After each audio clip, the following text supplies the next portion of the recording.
Assalamualaikum warahmatullahi wabarakatuh. Hai teman-teman, perkenalkan saya Lola Fahira Mutahar dengan NIM 0101202100 dari jurusan Komunikasi Penyiaran Islam C semester 4 dengan dosen pengampu Haji Muhammad Iqbal Abdul Muin LCMA. Di sini saya akan memaparkan jawaban UAS hadis tematik komunikasi. Hadis tematik dalam bahasa Arab yaitu maudhu'i. Secara bahasa berasal dari perkataan maudhu'un yang merupakan isim maf'ul dari kata wada'a yang bermakna masalah atau dasar permasalahan. Maka yang dimaksud tematik atau maudhu'i ialah mengumpulkan hadis-hadis yang terpecah dalam kitab-kitab hadis yang terkait dengan topik terbatas, kemudian disusun dengan argumen-argumen munculnya atau pemahaman riset bagian tertentu. Langkah-langkah dalam metode hadis tematik atau maudhu'i: yang pertama, menentukan tema atau masalah yang akan dibahas. Yang kedua, menghimpun atau mengumpulkan hadis-hadis yang terkait dalam satu tema. Yang ketiga, melakukan kategorisasi berdasarkan kandungan hadis dengan mempertahankan kemungkinan perbedaan peristiwa atau urutnya hadis. Yang keempat, melakukan kegiatan iltibar dengan melengkapi seluruh sanad. Yang kelima, melakukan penelitian sanad yang meliputi penelitian kualitas pribadi perawi, kapasitas intelektualnya, dan metode periwayatan yang digunakan. Yang keenam, melakukan penelitian matan yang meliputi kemungkinan adanya ilat atau cacat dan syaz atau kejanggalan. Yang ketujuh, mempelajari tema-tema yang mengandung arti serupa. Kedelapan, membanding berbagai syarah hadis. Yang kesembilan, melengkapi pembahasan dengan hadis-hadis atau ayat-ayat pendukung. Yang kesepuluh, menyusun hasil penelitian menurut kerangka besar konsep. Dan yang terakhir, menarik suatu kesimpulan dengan menggunakan dasar argumentasi ilmiah. Lanjut ke pertanyaan kedua. Beberapa sifat yang membuat Nabi Muhammad SAW berhasil dalam melakukan bisnis. Baik, yang pertama ada sifat jujur. Hadisnya, al-bayyani bil khiyari ma lam yatafarraqa fa in sadaqa wa bayyana burika lahuma fi bayyihima wa in kadzaba wa katama muhiqa barakatu bayyihima. Penjual dan pembeli masing-masing memiliki hak pilih atau khiyar selama keduanya belum berpisah. Bila keduanya berlaku jujur dan saling terus terang, maka keduanya akan memperoleh keberkahan dalam transaksi tersebut. Sebaliknya, bila keduanya berlaku dusta dan saling menutup-nutupi, niscaya akan hilanglah keberkahan pada transaksi mereka berdua. Hadis riwayat Muslim dan Bukhari. Yang kedua ada amanah. An Abdillah bin Umar radhiyallahu anhu qala Rasulullah sallallahu alaihi wasallam at-tajirul aminul as-suduqul muslimu ma'al syuhada wa fi riwayatihi ma'an nabiyyin wasiddiqin wa syuhada yaumul qiyamah. Dari Abdullah bin Umar radhiyallahu anhu, Rasulullah sallallahu alaihi wasallam bersabda, seorang pedagang muslim yang jujur dan amanah atau terpercaya akan dikumpulkan bersama para nabi, orang-orang siddiq, dan orang-orang yang syahid pada hari kiamat di surga. Hadis riwayat Ibnu Majah, Al-Hakim, dan Ad-Daraqutni. Ketiga ada murah hati. Hadisnya, inna atiyabal kasbi kasbut tijarah allazi idza hadasu lam yakzibu wa idza timanu lam yakhunu wa idza wa'du lam yakhlifu wa idza taru lam yazmu wa idza ba'u lam yatru wa idza kana 'alaihim lam yamtulu wa idza kana lahum lam ya'siru. Sesungguhnya sebaik-baik penghasilan ialah penghasilan para pedagang yang mana apabila berbicara tidak berbohong, apabila diberi amanah tidak khianat, apabila berjanji tidak mengingkari, apabila membeli tidak mencela, apabila menjual tidak berlebihan, apabila berhutang tidak menunda-nunda pelunasan, dan apabila menagih hutang tidak memperberat orang yang sedang kesulitan. Riwayat Al-Baihaqi. Dan yang terakhir, tidak melupakan akhirat.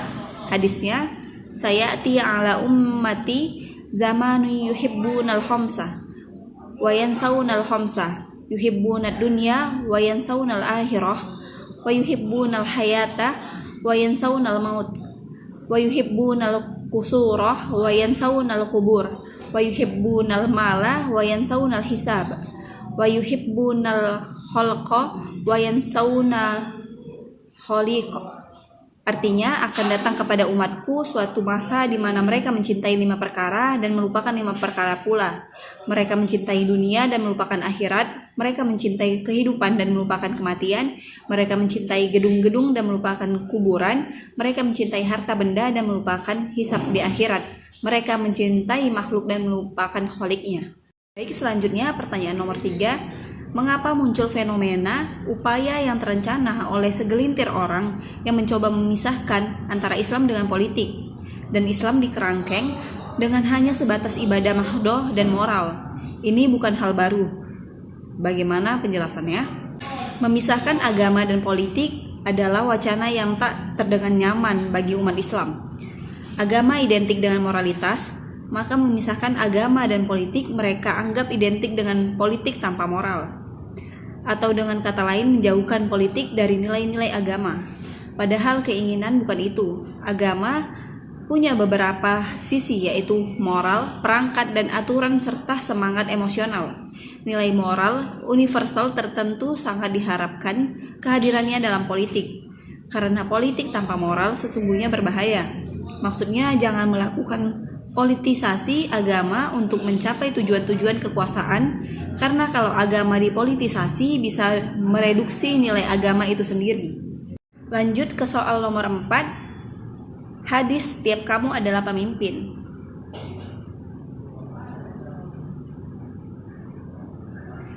An Abdillahi qala Nabi sallallahu alaihi wasallam, kullukum ra'in wa kullukum mas'ulun. Fal imamu ra'in wa huwa mas'ulun wa rajulu ra'i 'ala ahlihi wa huwa mas'ulun wal mar'atu ra'iyatun 'ala baiti zawjiha wa hiya mas'ulatun wal abdu ra'i 'ala mali sayyidihi wa huwa mas'ulun ala fa kullukum ra'in wa kullukum mas'ulun. Artinya, setiap kalian adalah pemimpin dan setiap kalian akan dimintai pertanggungjawabannya. Seorang imam adalah pemimpin dan akan dimintai pertanggungjawabannya.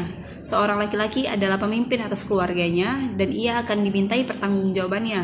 Seorang wanita adalah pemimpin atas rumah suaminya dan ia pun akan dimintai pertanggungjawabannya.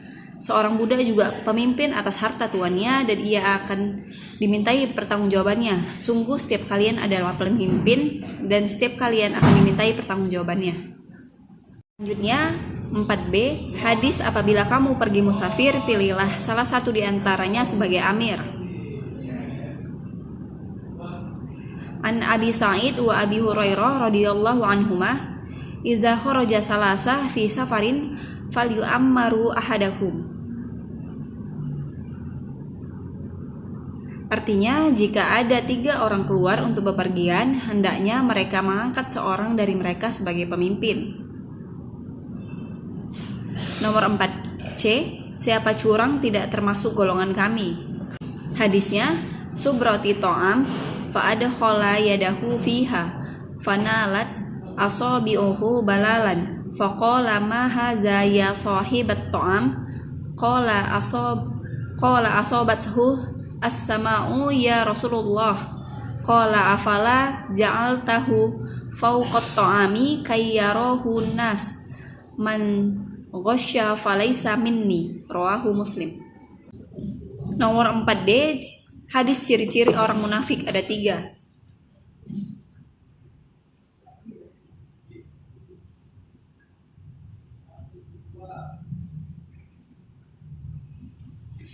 Ya Ali, walil munafiki salah satu alamat, iza haddasa kadzaba wa iza wa'ada akhlafa wa iza tumina khana wala tanfa'uhu mau'izah.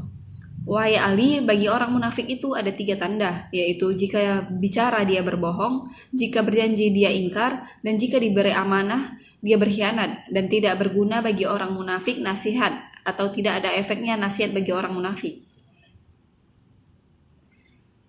Nomor 4E, Siapa melihat kemungkaran, hendaklah berusaha merubahnya.